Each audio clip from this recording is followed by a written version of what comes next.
Discectomy update. It's been 5.5 months and I got re-injured, but it was not neurological and it wasn't horrible. I mean, it was horrible, but not like I don't need another surgery or anything.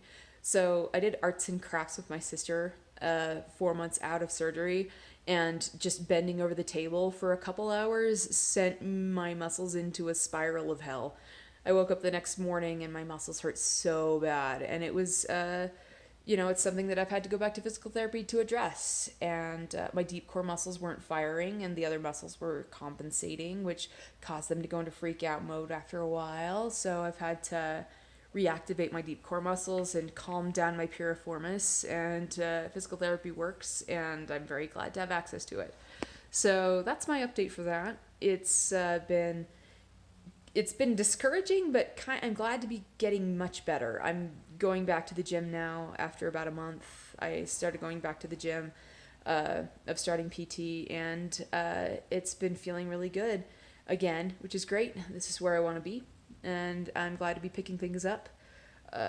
Doing what I find myself doing at the gym right now is I've started doing max lifts at the beginning of every month, and every other day I do weightlifting at 80%, unless I'm feeling really sensitive, in which case I increase my reps and go down to 60% of my max lift. Anyway, and I'm also focusing on my leg muscles and my posterior chain, because I know that stuff is particularly weak, which is, working on my weaknesses first, and then I'm going to be expanding out to like my arms and stuff like that. So it's been really neat going back to the gym for the first time in 4 years. I have never been sedentary until the last 4 years, and it's been a real journey. And I think I'm coming out as a better person, actually, because before all of these chronic pain problems, I never really had a nuanced view of why people go to the gym. I was just like, people go to the gym for max gains, and that's it. They just want to look good or whatever. And I shied away from any exercise that I deemed not intense enough. Like, yoga's not intense enough. I want to do high interval training and blah, blah, blah, blah. And I wouldn't count workouts as workouts if they weren't intense enough. And I was just really punitive about it. It was kind of a shitty way to look at movement and my body. And I think it was reflecting a very deep sense of insecurity on my part. And that's part of my journey has been I had to be sedentary in order to start recovering, and that was hard for me to accept. I think I probably added a year to my recovery time by trying to work out after things went wrong. So just in case you haven't seen the full story, just a really quick recap. I had lower back problems that have flared up off and on for the last 10 years. And the last time that it flared up really, or not the last time, but it flared up in 2014. And instead of addressing it, because I didn't have insurance, I didn't address it. I just got rid of my mattress and slept on the floor and twisted my body into shapes and took a lot of painkillers and hoped it would go away. But it didn't. And it ended up causing me to move differently. And so then my knees went out. So I couldn't walk, and I had to go to PT to relearn how to walk, and it took me like 2 years to walk upstairs again. So it's been since 2014. This video is released in 2019. So it's been a long, like 2 years of recovering for my knees. And then I realized, oh, the back was the original culprit. And I only realized that after hiking a lot this last, in 2018. And then the sciatica came, and then the numbness in my leg came, and like the numbness is just sort of like game over. Like if you're experiencing numbness, you got to have something done, because okay, I shouldn't say have to. There have been cases where it has resolved on its own, but I was at the point where the guy looking at my MRIs for my back he was like, I'm surprised you're able to move your leg right now. Like, it's numb. I'm surprised you're able to move it. You need surgery now. So that's where I was. So I was wondering what caused my knee problems to happen, but the hindsight on it really makes sense. The knee joint is a joint that compensates for imbalances elsewhere, and this back thing had been a pretty consistent problem that actually flared up pretty badly right before my knees went out. So it has been 4 years since I've been able to go to the gym, because anytime I would try to move even a little bit, I'd re-injure, and it's been a long time. So I have to tell you though, I went on a jog last week, and you're not supposed to run after having back surgery because this it would compress your spine too much. But I went on the arc trainer, which is like an elliptical, only a little more ergonomic apparently. Anyway, it felt fine. It felt great. It felt so good to get some cardio in. Oh gosh, it's been so long. So, yeah, it's been a real journey for me, and I'm doing a lot better. And I have a couple thoughts about re-entering the world of exercise and, eating foodstuffs. I had this before all of this happened. I had pretty shallow opinions about all of it, like moralizing food is something I did, meaning this is a good food, this good food, this bad food, this good exercise, this bad exercise. Very black and white thinking, very punitive, very gatekeepy. And I don't know why. Like I said earlier, I think that really shows a kind of deep problem with my own self-esteem. I really needed to draw those lines in order to feel like I was doing the good thing, whether it be the good food or the good exercise. Um, and had a very shallow view of why people exercise. Like going to the gym, it'd be like everybody is there for the same reason I am, to get swole or whatever. And it's like going back to the gym now, it's very different. I'm going to the gym so that I don't hurt. When I miss going to the gym, after a couple days, I start to hurt. I'm going there for pain management as well as preventing further injury. I'm really glad to be at the place where I can do that, but it's taken literal years to get to the point where I can even feel comfortable going in a gym, knowing that I'm probably not going to re-injure because I know what I'm doing now. Also, my body has had time to recover. So I find myself really reflecting on how kind of jockish and shitty my opinions were and how they've changed now. Like I used to listen to screamy loud music and do only the most intense exercises, and now I find myself listening to meditation tapes and still pushing myself, but knowing the difference between pain and discomfort. Discomfort is where growth happens, pain is where injury happens. I did not know the difference before. I know the difference now. And I wish I didn't have to learn it the hard way, but hey, life does that sometimes, and I'm glad that I'm still around and I can keep doing the things I like.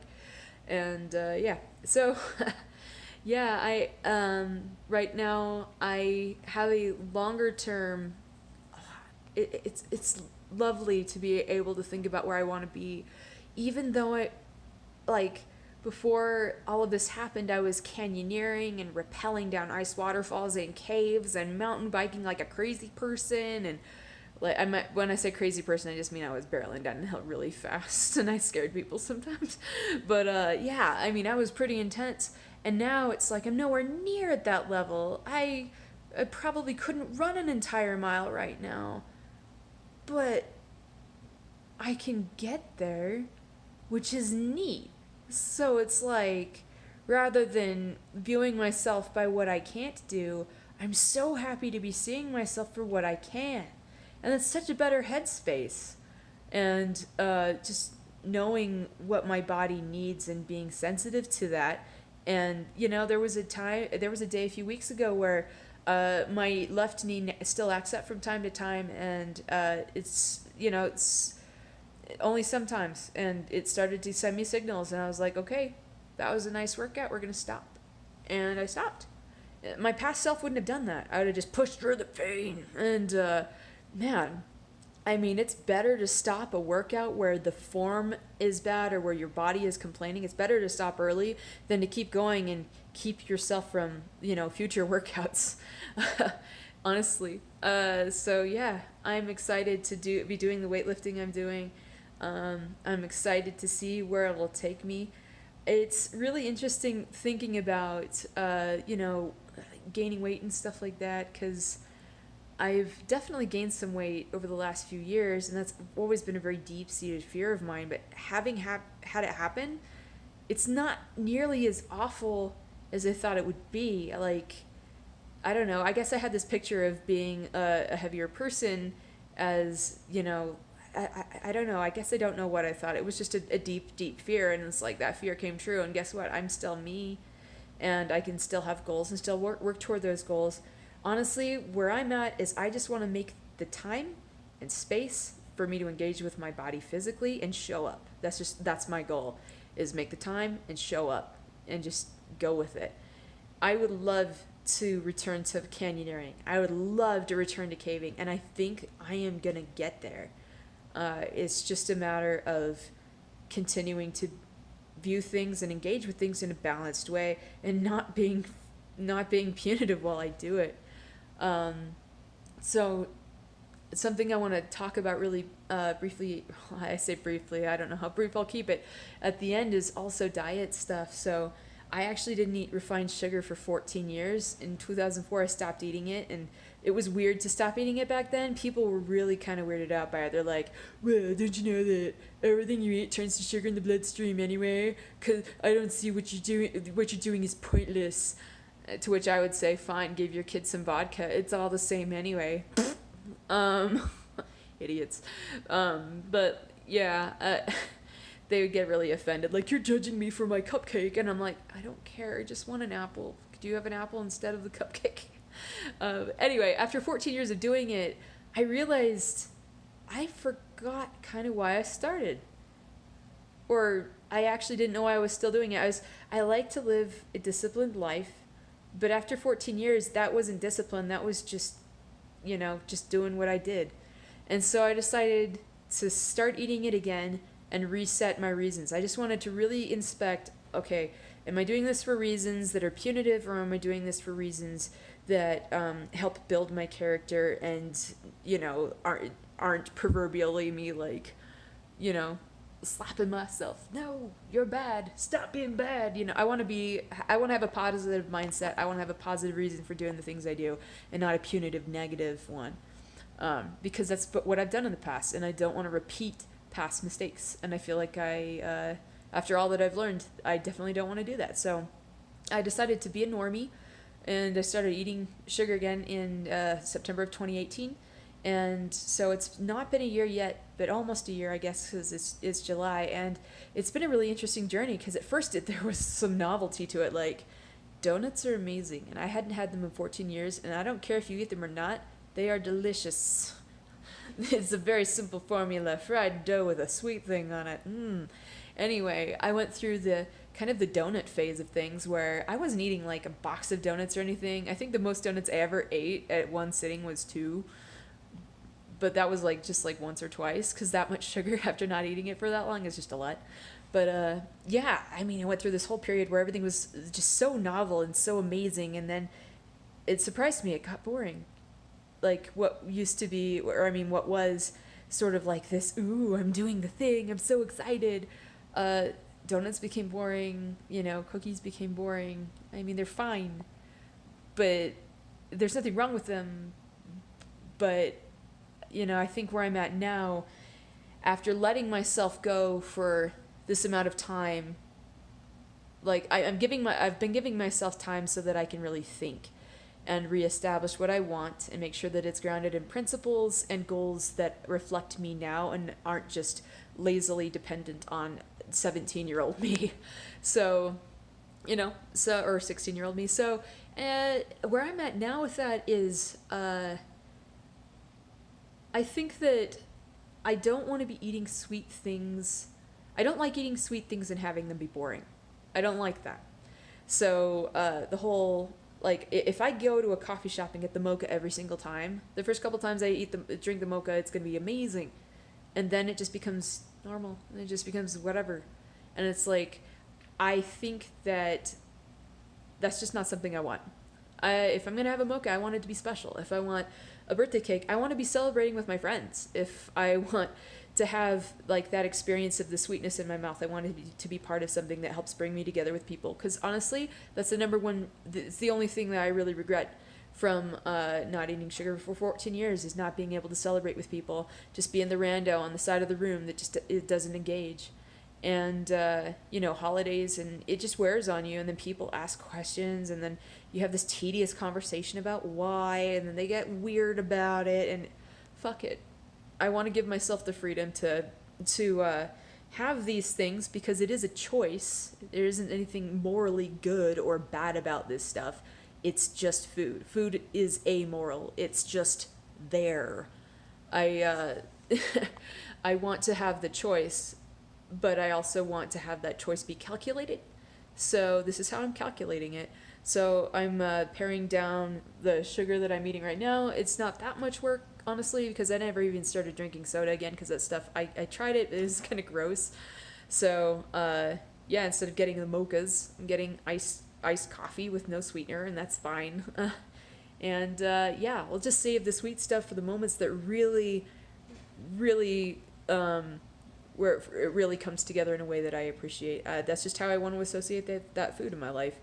And I think that's a bit more balanced, a bit more healthy, and it's interesting having been on this journey, especially having done it for 14 years and having it catch on as a popular thing to do in the last few, because I don't know, it's just interesting to me. So yeah, I also quickly, hopefully quickly at the end, want to talk about intuitive eating, because how that has been a real kind of revelation for me in the last year. So I took an intuitive eating class or last fall, and I went to the instructor and I was like, I really want to work on my intuitive exercise. I want to make sure that my movement is intuitive. Will what you teach me with this food stuff translate? And she said yes, and it has. What she had us do is not moralize the food. Don't judge whatever food's in front of you. Just when you eat, sit down at a table. Don't eat standing. Sit at a table. Make it a thing. Don't have the TV on, so that you can, without distraction, focus before you start eating on how hungry you feel. Because a lot of us get really distracted and we just end up going in autopilot, and we end up eating for reasons we don't even realize. So, you sit down and you judge how hungry you are and how you're feeling, and then you eat and you pay attention. And it's amazing how quickly your body can tell you that you're full. Like, I just ate a minute ago and I thought I'd be able to get through all the food that I'd cooked, but I was doing this and absolutely not. It's really fascinating how the body can tell you, I'm really hungry, I'm really hungry, I'm sort of hungry, I'm sort of hungry. One more bite. I'm done. Kids know how to do this. Like, little kids, little babies, this is intuitive. This we're born with this ability. It's just we get clouded out by a bunch of distractions. We get really just caught up in the stress of being an adult and living. And so it's been a real eye-opener to view food in that way, and that does translate over to exercise as well. I used to exercise to not deal with stress, but to distract myself from my problems. So I don't know if I've mentioned this, but I actually had undiagnosed PTSD before all of this happened, and that was absolutely a factor in me over exercising and having a cascade of pain result from me not pushing through the cues that my body was sending me. My body was telling me to stop, and I wasn't listening. So having an intuition and an awareness around how one moves and how one eats, it's not an obsession, it's not a judgment, it's just listening and giving yourself this time and space of mind to listen. So when I work out, I no longer listen to screamo music, and when I eat, I no longer eat in front of a screen. And it's a real eye-opener, and I think that it's really benefited me. So if you feel like doing it, I would encourage it. If you want to give it a shot, what she had us do is actually keep a diary, not of what we ate, just before you eat, just put on a scale of like 1 to 5, how hungry are you? A little hungry to I would literally eat anything. And just, it makes you be aware of how hungry you are. And also your emotional state. Are you really upset from something? Don't judge it, just note it. It's very much like meditation. It's not about judging the thoughts. It's just about knowing they're there. And then, do that before you eat, and pay attention while you eat, and then do it after you eat. How full are you after you're done? Are you overfull? Do you feel bad? Or do you feel just fine?